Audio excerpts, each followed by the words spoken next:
If you had been a traveler passing through the English city of Bath in the late 1770s, there would likely have been a topic of discussion that might have caught your attention. Among the reports of rebellion in the American colonies, you might have heard of an eccentric man who, though he seemed to have lived in town for a while, tended to move around a lot. The German transplant had initially come as an orchestra director, music teacher, and performer a decade earlier, and over time had accumulated a household of siblings. He put on marvelous performances of Handel's works, especially around Easter, and he tirelessly taught the youth of the small city, but there was something kind of odd about him. Over time, he had taken up what seemed like a quaint hobby, but now had become something much stranger. From his house, wherever it happened to be that particular year, there often were strange, metallic odors. Fires burned there all day and through the evening. At times, it sounded more like a foundry workshop than it did a musical studio, with the whirring of lathes, hammering of wood, and grinding of glass and metal. Visitors and students were always received politely enough, and the hospitality left nothing to be faulted, but often the host seemed distracted, as if there were somewhere else he might be. And above all of that, strange contraptions were sometimes seen to be rising from his courtyards.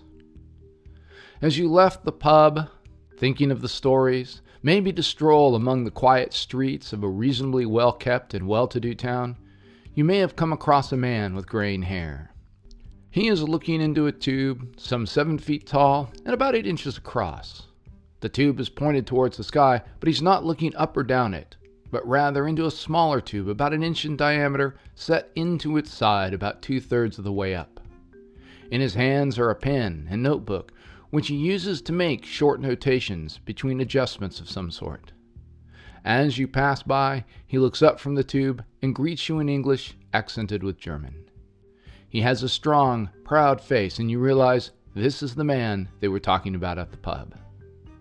Perhaps you introduce yourself as a member of the crew of the Odyssey, a ship on a voyage of scientific knowledge. He responds, "How excellent. My name is William. Would you care to look through my telescope here? Perhaps we can chat about your tales of adventure." And so it is you make the acquaintance of Britain's most unlikely of astronomers, one William Herschel. Hello, and welcome to the Scientific Odyssey.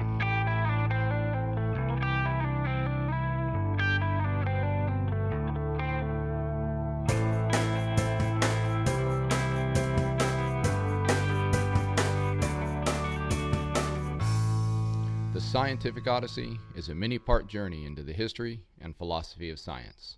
My name is Chad Davies, and I'm the writer, host, and producer of the podcast, where we consider the ideas, processes, and results of over 2,500 years of scientific inquiry and discovery.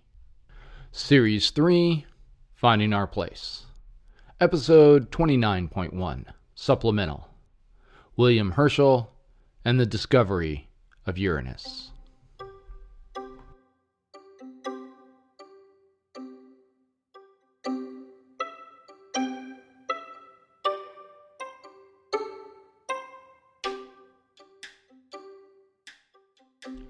Our story this week begins in the part of the Holy Roman Empire known as the Electorate of Hanover. The Electorate, located in what is now northern Germany near the North Sea, had been formed in around 1700 as a reward for service to the Holy Roman Emperor. Its ruler, known afterwards as the Elector of Hanover, was elevated to the throne of Britain in 1714 after the death of Queen Anne. And while the two political entities would be governed separately, even as they were ruled jointly, there would be an entanglement of foreign policy objectives that would occasionally bring the two peoples together in ways that were not the norm in Europe. This had been the case when the House of Orange had been invited to rule England following the Glorious Revolution, and England had thus forged strong ties to Holland. Now, with the personal rule of both countries, both entities you might think actually, under the House of Hanover, and its head, George Louis, or George I, England became embroiled in the ever-evolving politics of the Holy Roman Empire, just as Prussia was beginning its rise. Conversely, on those occasions when George needed a military force to protect his new island holdings, he could call on the standing army of the Hanoverian Guard to make up for Britain's lack of a large force of its own, something that had been outlawed after the expulsion of James II, the last of the Stuart kings. The reason that any of this is really important to our story is that one of those men associated with the Hanoverian Guard was an oboist by the name of Isaac Herschel. As was the custom among the Germanic states of the time, the various fighting forces retained military bands for a variety of reasons, mostly related to the prestige of their rulers. The Hanoverian Guard was no different, and while these bands were expected to be able to fight, or at least the men in them were, with the regular forces when called upon to do so, it was generally understood that they were not great soldiers, and Isaac was no exception.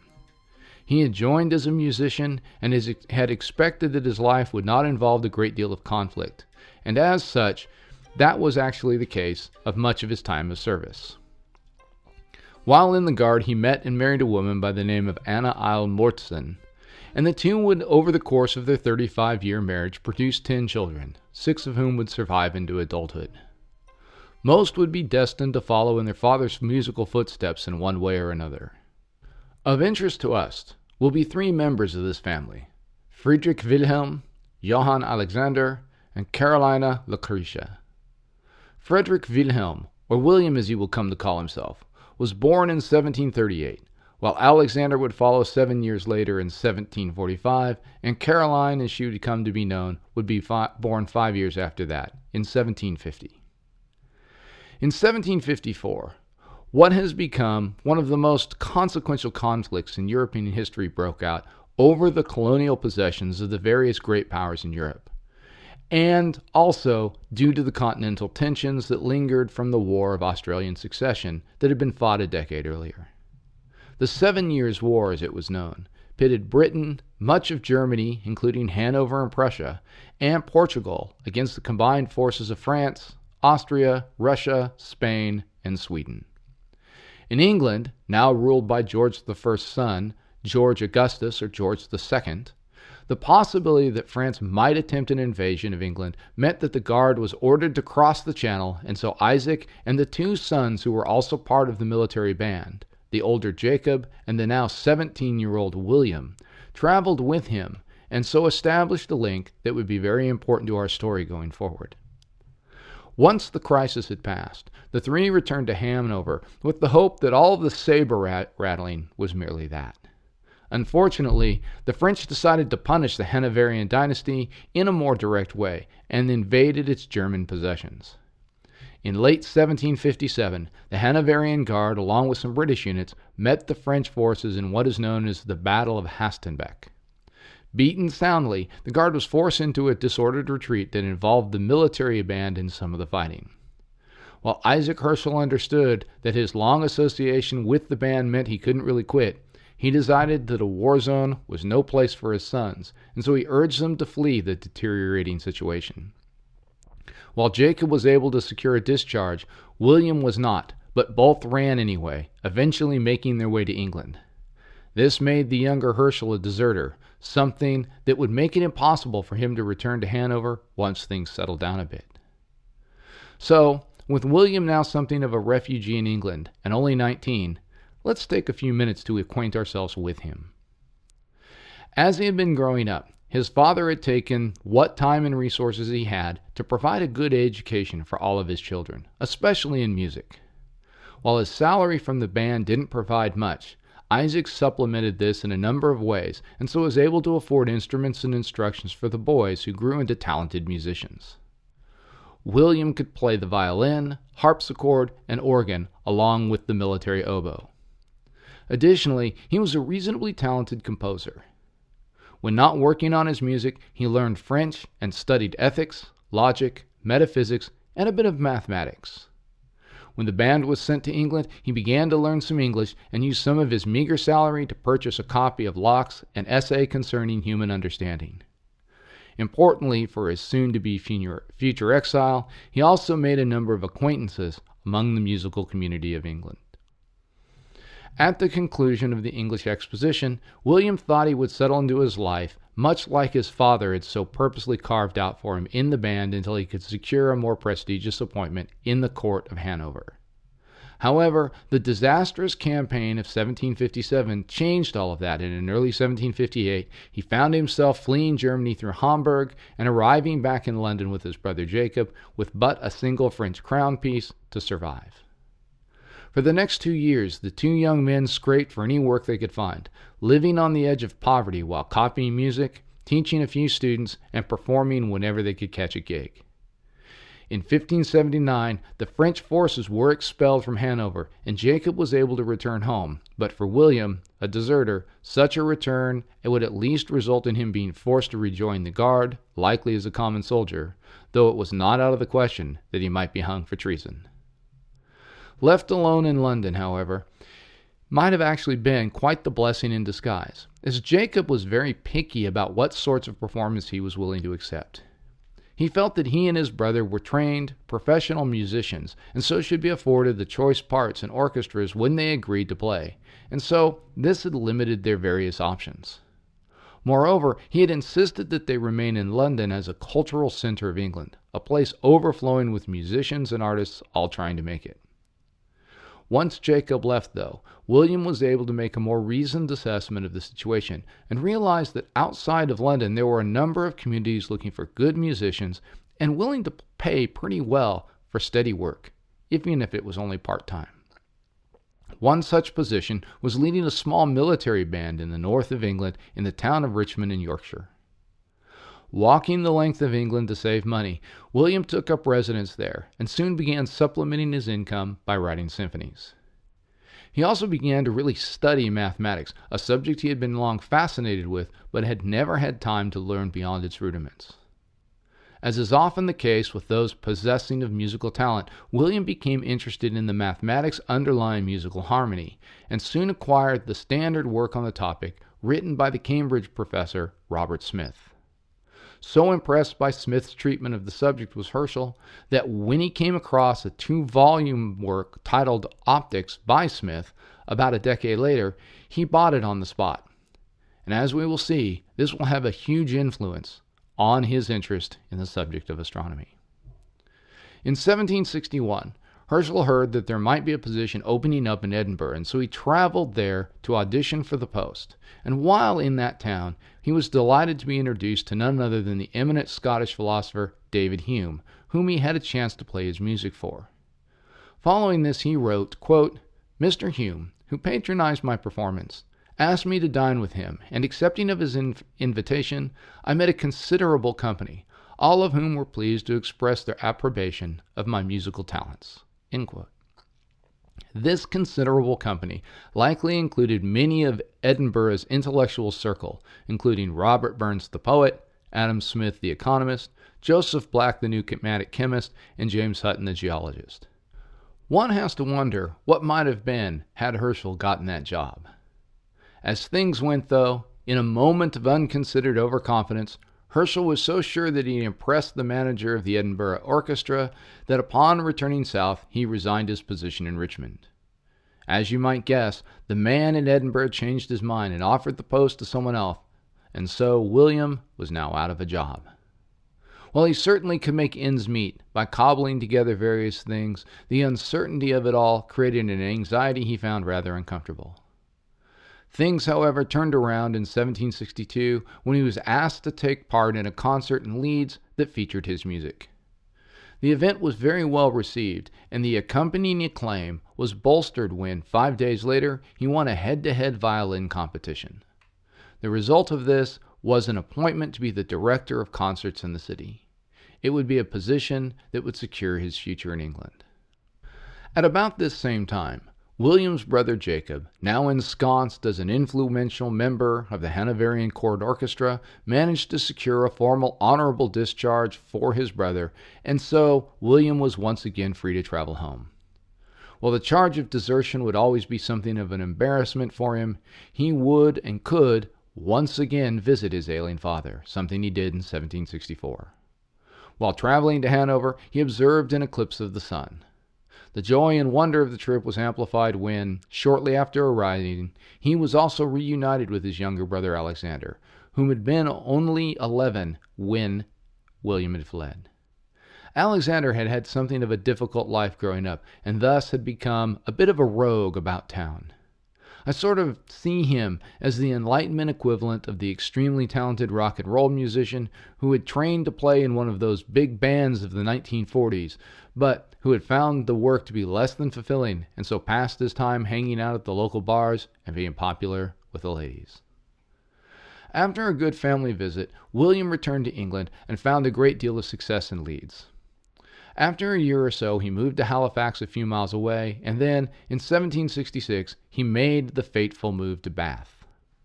During these years, he made his name by arranging and conducting performances of the increasingly popular work of Handel, playing the organ for many of them. He was a sought-after musician, composer, and teacher, and he soon reached a place where he could make demands regarding performance spaces and the construction of musical instruments to go with those spaces, most notably new organs. It was just such a situation that prompted his move to Bath, and it would be there that he would reside for the next 16 years, initially becoming a fixture of the musical community, but also taking up a new hobby, astronomy. It would also be during this time that his sister, after an adventurous journey, would join him, thus forming 2/3 of the astronomical team that would so revolutionize the discipline in ways most couldn't have begun to imagine in 1766.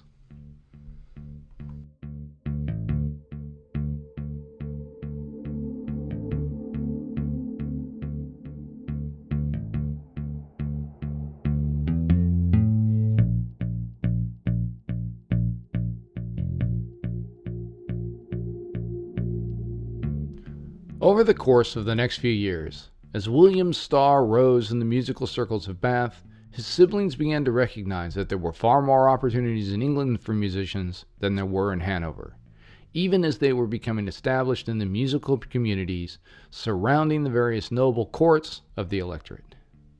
This shift was accelerated by the death of their father in 1767, and it was Jacob who first traveled to visit his younger brother. Soon after, Alexander would come on what was originally planned to be a 2-year visit that ended up lasting 46 years until his death.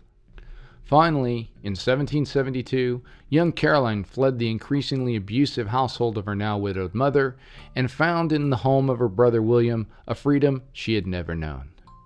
All three would be active in the musical community in Bath, while Jacob would pop in and out from time to time. William would lead, Alexander would play, and for a time, Caroline would sing, though she would also have to work to learn English and run the household. The period in Bath would also mark William's apprenticeship in astronomy, and that's probably the next thing we should talk about. Even as his sister was arriving in Bath after a perilous voyage and then being marooned in London for a time, William was becoming more and more engaged with the ideas surrounding first optics, and with that, the observations of the night sky. The interest stemmed initially from William picking up Smith's book on optics in 1770 and becoming fascinated with the design of telescopes of both refracting and reflecting designs. Additionally, as much of the subject matter of Smith's book covered what it was known at the time about the heavens, William would, after a full day of teaching or some such, retire to his room with a glass of milk and read well into the evening. At breakfast, the household would be regaled with the various bits of information learned the night before, attesting to the old adage that the best way to learn something is to teach it. In 1773, just after the end of the musical season, always marked by the celebration of Easter, William bought his first quadrant, an instrument used to measure the distances between two objects in the sky, as you might recall. A month later, he purchased a copy of James Ferguson's Astronomy, and that was about all she wrote. From that point forward, music was a way to pay the bills for Herschel, and astronomy was his true passion. Ferguson's book was one of those works that had been written as a way to explain Newton's ideas in terms that were accessible to the regular, educated person. The writer himself had made a living as a public lecturer and as a sort of early popularizer of science at the court of the now George III, who actually provided him a salary of some 50 pounds a year to make sure that there was always someone around he could call on to explain the latest scientific ideas in terms he could understand. With Smith's optics and Ferguson's astronomy, Herschel really had most of what he needed to really dive into the world of amateur astronomy. In the fall of 1773, Herschel began his first attempts to construct his own telescopes based on the writings of Smith, and his early attempts, well, were less than successful. He tried building aerial refracting telescopes of the design made popular by Christian Huygens and that had been used on St. Helena by Edmund Halley, but the results were disappointing. For reasons we'll discuss a bit later in the episode, the greater length needed for the telescope created problems with the observing. In order to overcome this, Herschel turned to the reflecting solution first proposed by Newton some 100 years earlier, but only recently mastered enough by others to produce reliable copies. He soon purchased a small reflector to begin observing with, but was stymied when he attempted to buy the components to make a larger instrument by the high cost of mirrors in London. This problem was solved when he was able to produce the molding and grinding equipment of a mirror maker in Bath. The man, who practiced the Quaker faith, had practiced the art of mirror construction for some time, but had decided to get out of the business, and so sold his tools and molds for a fairly low price. Herschel soon mastered the art of both grinding and polishing mirrors to a certain shape and shine, as well as the means by which to make mirrors from an alloy of 32 parts copper, 12 parts tin, and a small bit of antimony. He was soon crafting his own larger and larger mirrors, from which he built successively more powerful telescopes. As a part of this effort, he enlisted the help of both Alexander and Caroline. The brother was one of those people who had an instinctive way with machines and contraptions, and he would eventually build a number of timepieces for William over the years that would prove very helpful in his astronomical work. Caroline, for her part, came to master the work of correctly shaping a mirror to produce the highest quality images. In a time where the precision manufacture of mirrors made of silvered glass is taken for granted, it's hard for us to really appreciate the exceptionally high quality and smoothness of mirrors that the three were able to produce working together. It's something we take for granted nowadays, but back then, a really good mirror was a really valuable thing. In time, the Herschel telescopes would become the standard by which all others in Europe would be measured. Soon, William was observing all of the usual objects, the Moon, Venus, Jupiter, and Saturn, and using these observations to hone his craft of telescope design and manufacturer. On March 1st of 1774, William had a 5.5-foot-long Newtonian design reflecting telescope that he was proud enough of that he felt he could use it to make observations worth keeping a record of. On that night, he recorded his first entries into his first observing notebook, describing in detail his observations of Saturn and the Orion Nebula. Interestingly, and rather fortuitously, Saturn was at a point in its orbit when its rings were seen almost edge-on from the Earth, something that happens at about every 15 years or so. It was unusual enough to make an impression on him, and when it occurred 15 years later, he would be specific in making the effort to once again make observations, but this time with even more powerful telescopes. And that would yield results beyond the ability of his first telescope that were rather remarkable. That summer, William wrote the Savilian professor of astronomy, Thomas Hornsby, regarding a question about the moons of Jupiter and their eclipses. Hornsby's response was detailed and respectful and served to heighten Herschel's interest to move from beyond that of an interested amateur to something more.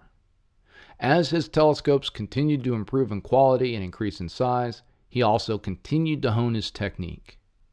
On May 1st of 1776, his efforts resulted in a view of Saturn that was good enough to not only resolve Saturn's ring, but also to see two belts on the planet's surface. By this time, his telescopes were 10 feet long with mirrors about 9 inches in diameter.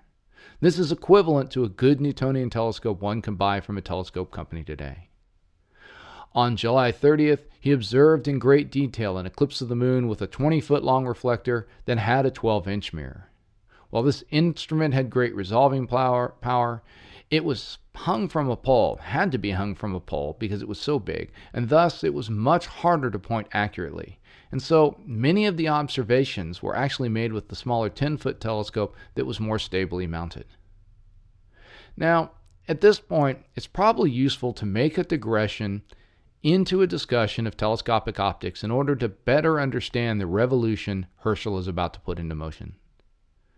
When you construct a telescope, there are of course two primary optical elements, what we call the objective and the other is what we call the eyepiece. In a refracting telescope, these are both made of glass, with the objective glass, as it was called, being the lens through which the light first passed to be focused to a point, and then the eyepiece being the lens that directed that light into the observer's eye. In a reflecting telescope, the focusing objective was a mirror shaped into the shape of a parabola that sat at the bottom or back of the telescope. Now, when one works out the mathematics of this sort of a system, this sort of optical arrangement, the magnification of the image turns out to be the ratio of two numbers. These numbers are what are known as the focal lengths of the two optical elements. Now, the focal length is something that's pretty easy to understand. It's the distance from either a mirror or a lens at which, when you shine light in on that mirror or lens, that light all gets focused. You can observe this with a magnifying glass if you have one, by going outside and letting the light of the sun pass through the magnifying glass, and then moving the glass up and down above the ground until the light is focused to a single sharp point. The distance from the lens of the magnifying glass to the ground is what we call the focal length.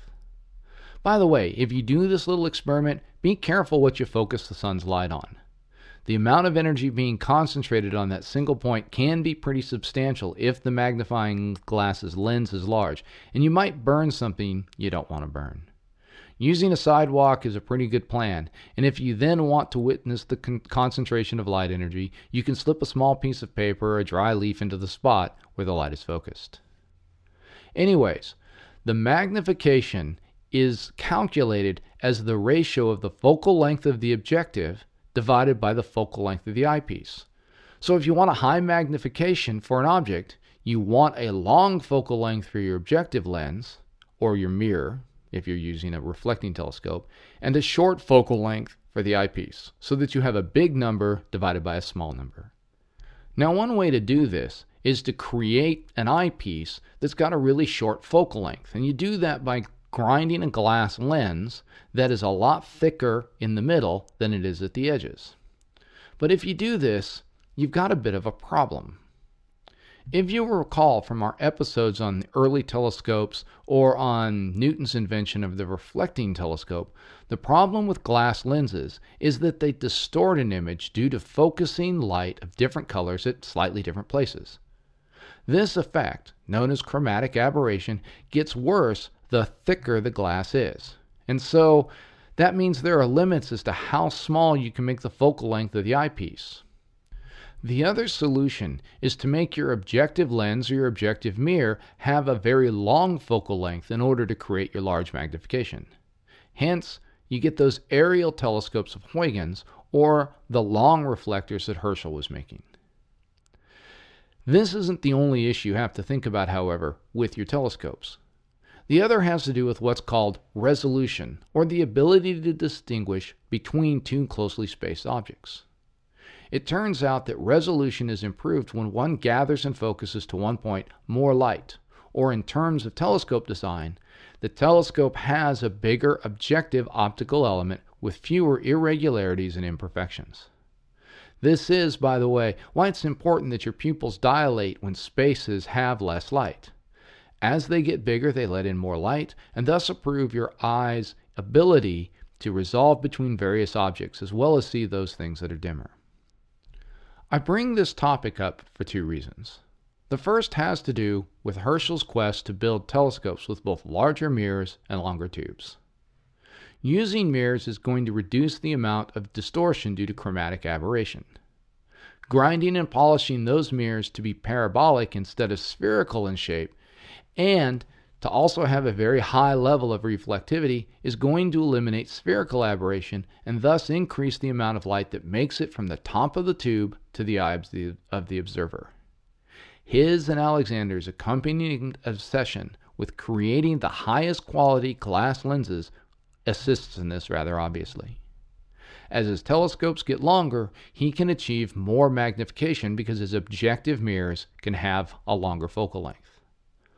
More importantly, though, as his mirrors get larger, he can distinguish between objects that are closer together. This quest for larger and larger mirrors will consume the Herschels as they attempt more and more ambitious observing projects. The other reason that I bring this up, though, has to do with a question I often hear in my role as a professor. In my work, both with my students and in public outreach, I'm often asked by someone looking to get a telescope which is the best thing that they can buy. What I tell them is that they really need to ignore all of the marketing claims related to magnification. It's relatively easy to make a scope these days that will magnify by thousands of times. As we've said, this is just a matter of getting the right relationship between the focal lengths of the objective and the eyepiece. However, what's really a lot more important is how well the telescope can resolve objects and how well and stable the telescope's mount is. Let me see if I can illustrate this with a story. When I was, I think, about 13, my parents, seeing my growing interest in astronomy, decided that it would be a great idea to purchase a small telescope to give me for my birthday. They went to the local department store and got a simple refracting telescope, the kind commonly sold both then and now. You've probably seen them. They have an objective lens that's about 1.5 inches or maybe 2 inches in size, and the packaging always shows these amazing images taken by large research telescopes with these incredible nebula and all of that sort of thing. Anyway, when I opened the gift, I was hugely excited, and that night my dad and I climbed to the roof to do some observing. What we found was that the tripod was small and a bit wobbly. The mount to the tripod was hard to work, and it was really unstable. Nevertheless, with some ingenuity on my dad's part, we managed to get the thing set up, and we pointed it at the rising August moon, looking huge and orange near the horizon. I have to say, it was a glorious thing to look at that moon through the lowest power lens. It's something I'll never forget. However, as we tried to increase the magnification or look at other things in the sky, we found that images started to get blurry, no matter how well we tried to focus the telescope. What we didn't know was that we very quickly had reached the resolving limit of the telescope. This, combined with the scope's unsteadiness, meant that our enjoyment of the night's observing was fairly tempered. That disappointment continued on and off until the telescope was eventually consigned to a closet to gather dust. So what was wrong with the telescope? Actually, nothing. The optics in these sorts of scopes are usually pretty good. The glass is excellent with the needed optical elements to reduce distortion, and the eyepieces, while a bit small and hard to get our eyes lined up with, were made well and solidly, and they were pretty easy to work with. The problem is that we wanted to do too much with those optics. There's a good rule of thumb related to how much magnification one can get out of the objective lens before the resolution limit is exceeded and things start looking out of focus no matter what you do. Depending on the amount of atmospheric disturbance, that limit is between either 50 to 75 power of magnification per inch of objective diameter. So for my department store telescope with 1.5 inches of diameter objective, the limit was going to be about 75 to 100 power before everything got fuzzy. It didn't matter if I had eyepieces that would magnify 200 or 300 or 500 or 1,000 times. I wasn't going to be able to use them to resolve anything. The other issue, of course, was that the mount for the telescope, as is often the case with these inexpensive refractors, was terrible. And this was really the bigger thing. Even when I could point the telescope at what I wanted to look at, the slightest vibration would knock the telescope off its target, and that was amazingly frustrating. So if you're wondering, my advice in buying a telescope is one of 3 things. If you're just getting started, the best telescope isn't a telescope. Get a good pair of 10-power binoculars and a solid, easy-to-use tripod to mount them on, and start with that. Remember that Galileo's first telescope was only a 9-power instrument, and he changed humanity's view of the cosmos with that. Another good option that is much like this is to go to your local birding store if you have one around and get a good spotting scope made for bird watchers. One of the advantages of these is that the lower magnification they have means that you actually have a larger field of view, which makes it easier to find things in the sky. Once you've mastered this, you can move to a small Newtonian telescope with what is known as a Dobsonian mount. This mount is super stable and really easy to use. You can get a telescope with a 6-inch mirror and a few good eyepieces for a couple of $100.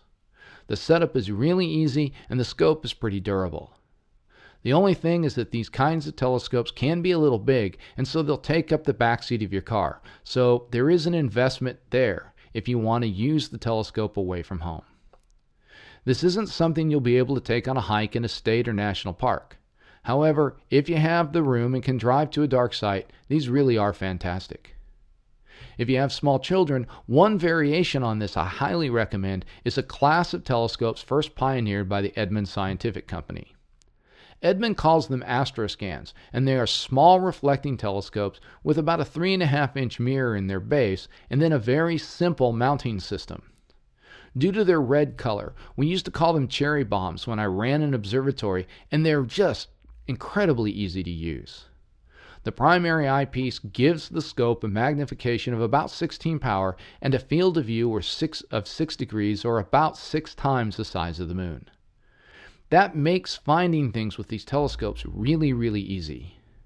Back in the 90s when I ran that observatory in Kansas, we used to take these to summer library reading programs and clubs all across our 11-county service area, where we could teach 6 to 8-year-olds to use them in about 10 minutes, and then those kids could find things on their own with a minimum of supervision after that. The telescopes are small enough that they can be placed in a backpack and hiked into a site as well, so that's kind of a good thing. And by the way, to be clear, I'm not shilling here for Edmund Scientific. There are a couple of other companies who have licensed that design, and so you can look around to see what you like. Finally, if you've caught the bug on doing astronomy, much as William Herschel did, there are any number of higher dollar options. An 8-inch Schmidt-Cassegrain telescope with a motor drive and some GPS location technology to help you align the scope and have it track an object across the sky will set you back a couple of $1,000s. If you're looking for something like that, I would really recommend that before you go out and buy one, that you find a local astronomy club, science museum, or public observatory and attend a few of those events. Get a chance to see the various types of scopes in use and talk to the old-timers about what they do and don't like from various design types. I think that too many people dive into the deep end far too quickly, and then they get frustrated when they can't see something that was imaged by a highly sensitive CCD camera attached to the Keck telescope on Mauna Kea in Hawaii. Go out, find out what folks are doing, and get used to that idea.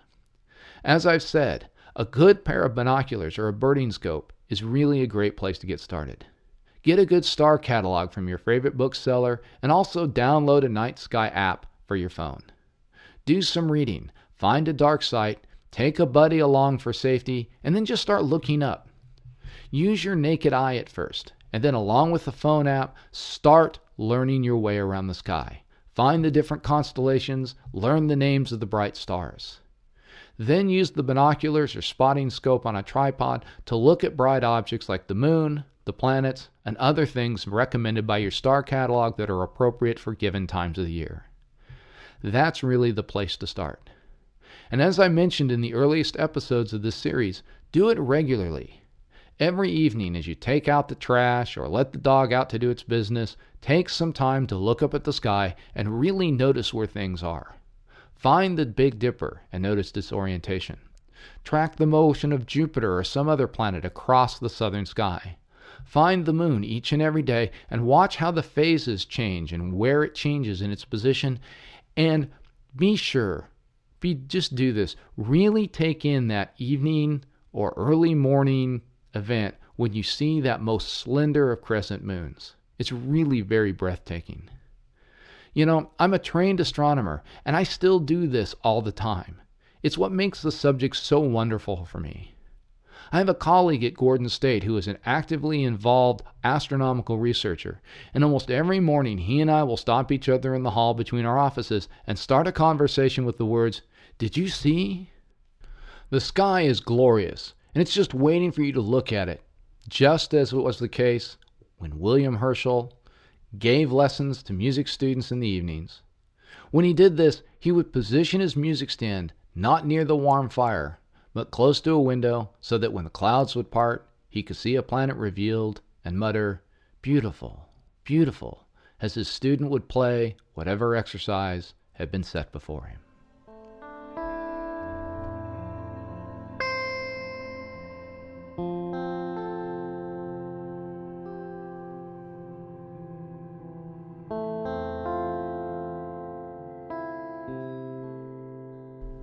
Okay, so back to our narrative. The late 1770s were good ones for the Herschels. They were joined by the youngest brother of the clan, Dietrich, who after some adventures and misadventures had arrived in London and was brought into the household in Bath for nearly 2 years. In addition to being a fine musician, Dietrich had a knack for natural history and the collecting of butterflies. Over the course of the stay, he taught the various techniques to his older brothers, who would continue to send him specimens after he returned to Hanover. More importantly, though, he taught William the philosophical tenets of natural history and how gathering and classifying specimens was the vital foundational task that had to be accomplished before any conclusions could be drawn. It was stuff straight out of the playbook of Francis Bacon, who was unknown by William, and it set him on a path to becoming much more rigorous in his astronomical endeavors. Without these principles, it is possible that William would have remained the head of a gifted and skilled telescope production shop and an amateur astronomer who dabbled around the edges of truly scientific work. Instead, taking the lessons to heart, he would sharpen his methods and propel himself far beyond that meager state. At the end of 1778, Herschel built what was to be his finest telescope to that point. While not the largest, this mirror being just over 6 inches in diameter, it was, without question, the most perfectly ground and polished mirror ever made up to that point. Its ability to resolve reasonably bright objects was unparalleled in all of Europe. But nobody knew that yet, as William was just an orchestra director in a small city a long ways from the center of intellectual life in Britain. All of that, however, would soon change. To say that William was a complete unknown at this point is a bit of an exaggeration. By the time his telescope was finished, he had had the opportunity to make the acquaintance of the astronomer royal of the time, one Neville Maskelyne. Maskelyne had been visiting a friend in Bath, and the man thought the Londoner would enjoy meeting the eccentric musician who seemed to be more interested in studying the heavens than music. The two men shared a meal and engaged in a spirited conversation that delighted William to no end. There were a number of other notable visitors from the scientific community as well, as everyone in Bath seemed to think it interesting, or at least amusing, to introduce any notable guest that they had from the big city to the odd fellow from Hanover. In this, we perhaps get a sense of the level of William's growing obsession with astronomy. While not exactly thought to be mad, as it might be said, it's pretty clear that the town folks thought him as a bit off-center. Talented and professional to be sure, but just a little weird. The big change came in December of 1779, on a night when William had set up his telescope outside of his home on the street in order to observe the moon. As he began observing, a coach came to a stop, and its occupant stepped out and waited patiently for William to complete his time at the eyepiece. When Herschel stood up from his observing, the visitor asked if he could take a look. After a few moments, the man offered William his hearty congratulations for constructing an instrument that could produce such pristine images. This led to a conversation that lasted several hours and would introduce Herschel to a world that he had, up until that point, been excluded from. The man's name was Dr. William Watson, Jr., and no, I don't know if this is the inspiration for the Conan Doyle character of the same name, but wouldn't it be cool if it were? Both he and his similarly medically inclined father were members of the Royal Society. He had traveled to Bath to participate in the first meeting of a group of men calling itself the Bath Philosophical Society. They were looking for members to join their rather select group of 25 or so, and would Herschel be interested in attending a meeting to be held on December 31st? William agreed and found himself, for the first time, among men who did not find him all that eccentric. It was the first such society in England outside of London, devoted to the sharing and discussion of scientific research, and over the course of his remaining years in Bath, William would present no fewer than 31 papers, including one on the measurement of the height of the mountains on the moon, and another on his observations of a variable star in the constellation of Ceti, or the Whale, known as Mira Ceti. These papers were so well received that they were sent to the Royal Society to be read on May 11, 1780. They would be published in the Philosophical Transactions for all to read. It was William's first step onto the international stage. Now, while this was all taking place, William had taken his younger brother's advice on how a natural history was done to heart and had decided to embark on a very regimented project of some importance. As we've mentioned in previous episodes, one of the things that should be observable in a heliocentric solar system is the parallax shifting of stars that are closer to the observer when absorbed from different sides of the Earth's orbit. Up until 1780, this effect had gone unnoticed for a whole variety of technical reasons. The problem is that when you observe a star 6 months apart to see if its position has shifted, the star is now in a different part of the sky, the weather conditions are different, and so your instrument has changed, and all sorts of other things have gone on. And so what this means is that things like all sorts of atmospheric effects have changed, and so it's really hard to determine if the shifts observed in the positions of other stars were due to atmospheric effects, or if they were due to the Earth's different position in its orbit. Additionally, one had to try to account for the differing stellar aberration caused by the Earth's motion, and of course, the changes to the instrument that happened when the instrument was cold in one part of the year and then warm in another part of the year, or had high humidity at one month and low humidity in another. As such, while there were those who had over the years claimed to have seen stellar parallax shift, there just wasn't enough conclusive evidence. Galileo, however, had an idea about how to address this. His thought was that if stars were spread out in space, rather than all being on one sphere, there would be those cases when two stars would fall along the same line of sight for an observer, and thus would look like double stars, when in fact they were nowhere close to each other. What Galileo realized was that if one tried to measure the parallax shift of the two stars, the one that was closer would have a much larger shift than the one that was far away. Additionally, since the two stars were always in the same part of the sky, any non-parallax shifting would be exactly the same for both, and thus, once you did the calculation, would sort of cancel each other out. In other words, to establish parallax, what one really needed to do was measure the angle between the two stars in that double star set and see if that changed in a regular and repeated way over the years. It's a pretty ingenious idea, I think. Now, at that time, Galileo's idea wasn't really taken very seriously, as most people outside of Britain subscribed to the celestial sphere position of the stars. In other words, all the stars were stuck on this great big celestial sphere and were all the same distance away. However, once the Newtonian synthesis took place, the idea was eventually revived. So what Herschel decided to do was undertake a project lifted straight out of the methods of natural history. He would observe and catalog every single instance of a double star he could find with as much accuracy as he could, and then publish his catalog of specimens, as it were, for other astronomers to use in a search for a pair that demonstrated parallax shift. Now, to be clear here, there is actually a kink in this project, one which Herschel was unaware of.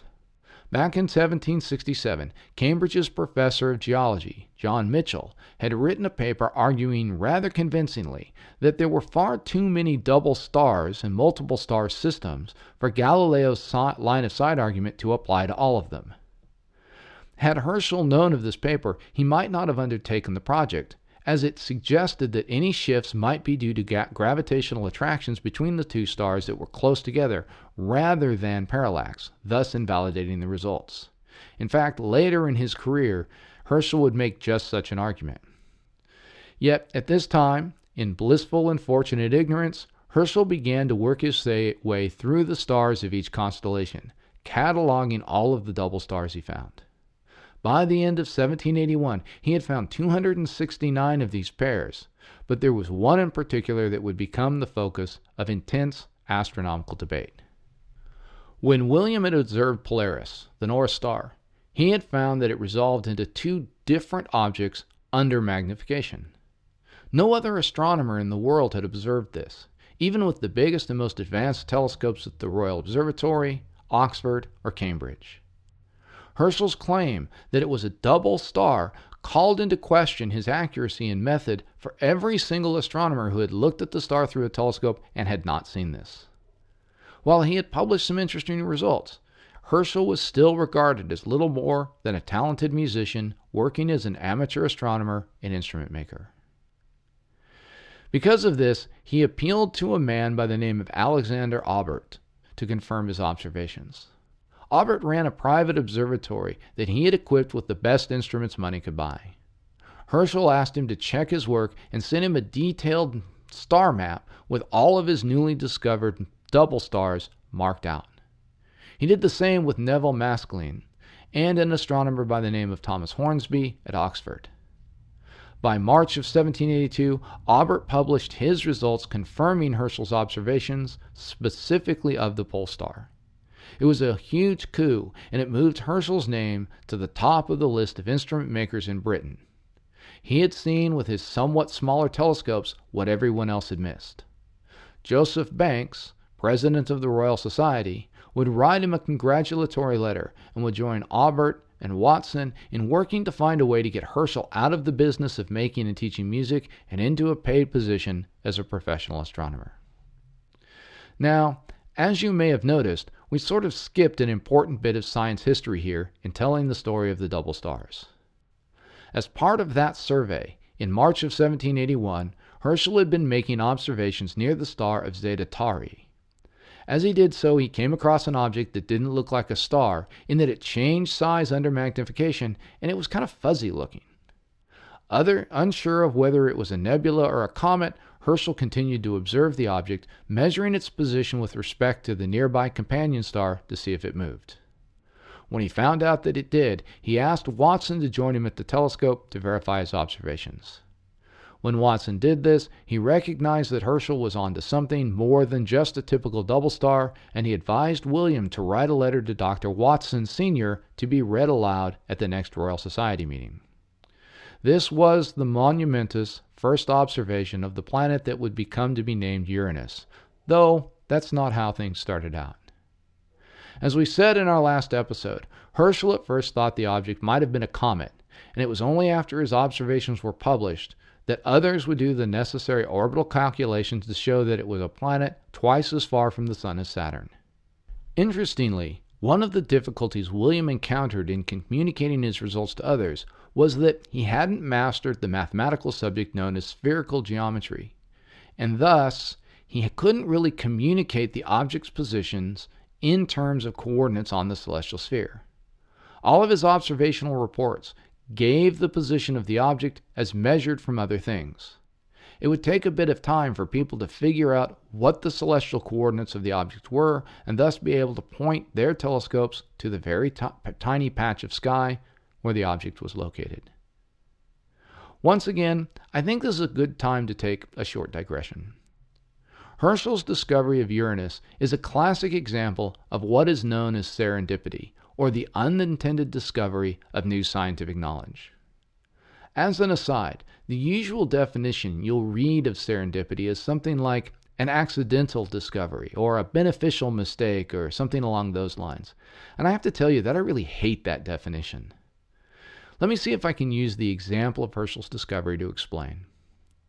While William certainly didn't set out to discover a new planet, as Leverrier later would with Neptune, his discovery wasn't an accident or a mistake.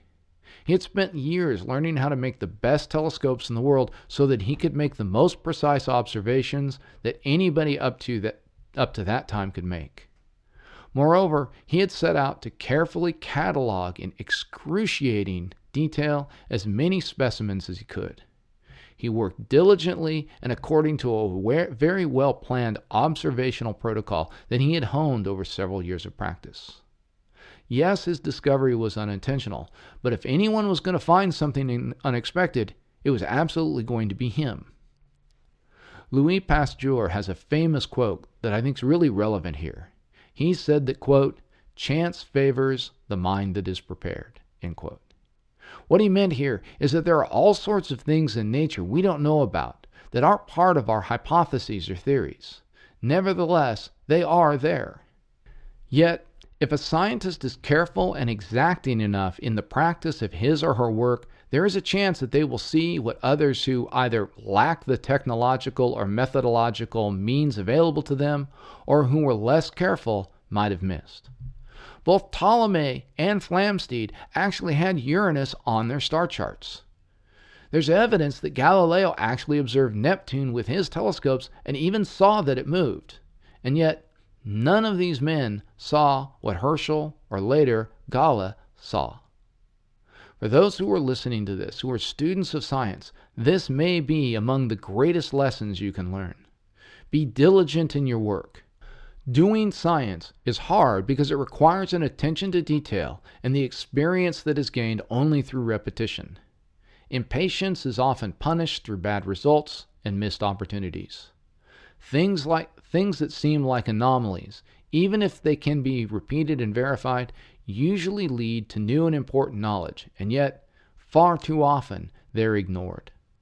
Like Herschel, don't be afraid to recognize an unexpected result that shows up in its study designed to look at completely different things, and then be ready to multitask so that you can follow both avenues of investigation. For Herschel, the consequences of his discovery of Uranus would be both immediate and dramatic. He was awarded the Copley Medal in 1782 by the Royal Society and elected a member of that organization. More consequentially, those who sought to find a position for him as a professional astronomer now had a powerful piece of leverage. Due to his Hanoverian origin, the most obvious place for Herschel was among King George III's court. While the position of Astronomer Royal was filled and more tasked with the work of navigation, there were opportunities closer to the king himself. The crown actually ran its own observatory, but that position was something that had been promised to the sons of a well-connected family, and so giving the post of director there to Herschel would have been politically problematic. A solution was hit upon when the king realized that he already had a model for the hiring of a professional astronomer. The House of Hanover, as we have seen, was accustomed to having musicians in their employ at any number of levels, including having a court ensemble always available to entertain guests. Why not do the same with a court astronomer? Why not have someone on the payroll who could maintain instruments at the official royal residence in order to show the heavens to those George III wished to entertain and impress? Additionally, while George is often portrayed as something of a bumbling and ineffective ruler, and also he was sometimes a bit mentally unstable, there's also the fact that he was a tremendously gifted individual intellectually, and he really was interested in the work being done in the sciences, and was quite supportive of it. So, in exchange for Herschel following the example of Galileo and naming the discovery after his intended benefactor, he was, after some rather tortuous negotiations, named as George's official court astronomer and given a residence and a salary that would enable him and his family to leave the musical life behind and embark on a career of observational astronomy that would change how he thought of the wide universe.